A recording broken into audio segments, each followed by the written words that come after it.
দর্শক দেখতে পাচ্ছেন যে সেনাবাহিনীর গাড়িতে সেনাবাহিনীকে স্বাগত জানাচ্ছে এবং সাধারণ মানুষের যে বহিঃপ্রকাশ ছিল সেনাবাহিনীকে হাত দিয়ে স্বাগত জানাচ্ছে এবং সেনাবাহিনীকে মানুষ যারা আন্দোলন করছে এবং সেনাবাহিনীকে তাদের সাথে থাকার জন্য মানুষের হাত দিয়ে তারা সংবর্ধনা জানাচ্ছে এবং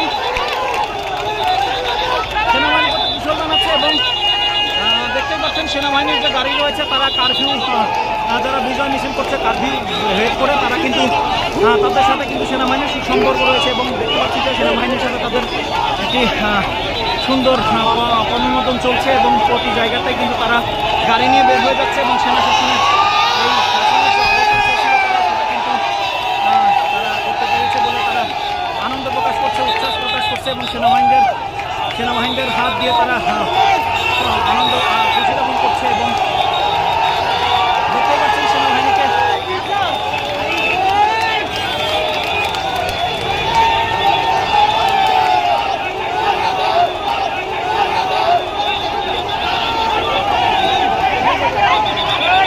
দেখতেই পাচ্ছেন যে সেনাবাহিনীর একেবারে সোলজার থেকে শুরু করে তারা সবাই কিন্তু তাদেরকে স্বাগত জানিয়েছে এবং দেখতেই পাচ্ছেন যে এভাবে হাত কর্মদন করে তারা কিন্তু একেবারে খুশি মনে তাদেরকে ছেড়ে দিচ্ছে এবং সেনাবাহিনীকে তারা উষ্ণ অভ্যর্থনা জানাচ্ছে।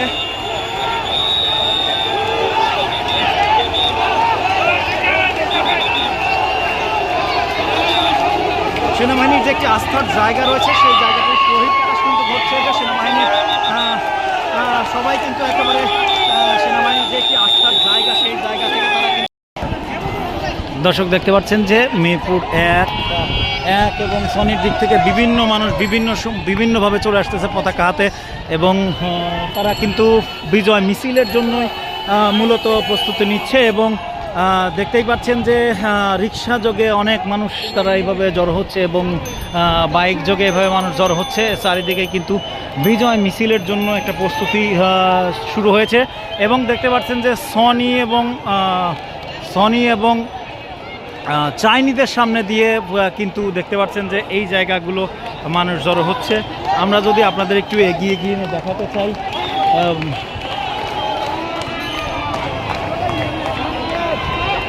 দেখতেই পাচ্ছেন যে তারা কিন্তু বিভিন্ন জায়গা থেকে বিজয় মিছিলের জন্য বাইক সহ চারিদিক থেকে বাইক নিয়ে তারা জড়ো হচ্ছে। এতে চাইব তারা কি বলতে চায় এবং তাদের অনুভূতিটা কি সেটা জানার চেষ্টা করব।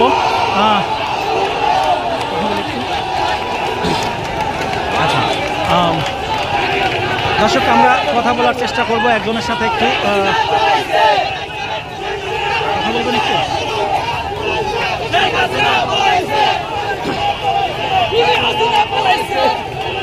দেখতে পাচ্ছি মিরপুর সনি 1 এবং 2 সহ 10 নম্বর থেকে শুরু করে প্রতিটা অঞ্চলে কিন্তু বিজয় মিছিল তারা করছে এবং দর্শক আমরা একটু এই মুহূর্তে আরেকজনের সাথে একটু কথা বলি। কি মনে হচ্ছে দেশের অবস্থা কি? খুব দ্রুত সমাধান হয়ে গেছে। বড় কথা জনতার বিজয়। জনতা চাইলে কি না পারে, বিশেষ করে আমাদের ইউথ জেনারেশন, আমাদের যে ছাত্ররা একটা দেশের কলকাঠি নাড়া দিতে পারে, ছাত্ররা একটা দেশকে জাগাইতে পারে, একটা দেশকে ডুবাইতেও পারে। তার জলজন্ত প্রমাণ হচ্ছে আজকের আমাদের এই দিনটা। আজকে আমাদের সাধারণ জনতার জয় হয়েছে এবং ডিকটেটর, যাকে আমরা ডিকটেটর উপাধি দিয়েছি, ডিকটেটরের পতন হয়েছে। ধন্যবাদ আপনাকে।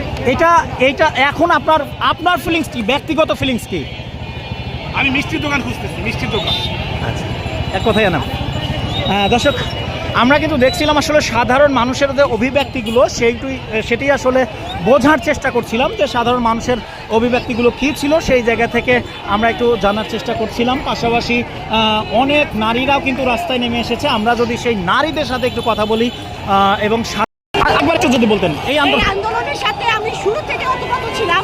আমার যেহেতু সন্তান আছে, এইটা আমার মেয়ে যেহেতু স্টুডেন্ট, আমার কাছে প্রত্যেকটা সন্তানের রক্তের একটা বিন্দুর দাম আছে। কাল সারা 10 নম্বর ছিলাম, 10 নম্বর ওদেরকে থেকে আমি লিড দিচ্ছি। আমি এই বিজয়ে অনেক খুশি। আমার দেশ স্বাধীন হয়েছে। আচ্ছা এটা যে এখানে এক আলেম সমাজের কিছু মানুষ রয়েছে, তারা কিন্তু একেবারে মিছিল করছে, খুব সাধারণভাবে মিছিল করছে এবং এই মিছিলে কিন্তু সম্পৃক্ত হয়েছে হাজার হাজার মানুষ। দর্শক, আমরা কিন্তু দেখতেই পাচ্ছি যে এই মিরপুর 1 থেকে 10 হয়ে টেকনিক্যাল মোড় থেকে পুরা অঞ্চলটিতে আসলে বিজয় মিছিল চলছে এবং তারা কিন্তু স্লোগানে মুখরিত করে তুলেছে যে তারা মুখরিত করে তুলেছে এবং বলেছে যে স্বৈর শাসকের পতন হয়েছে।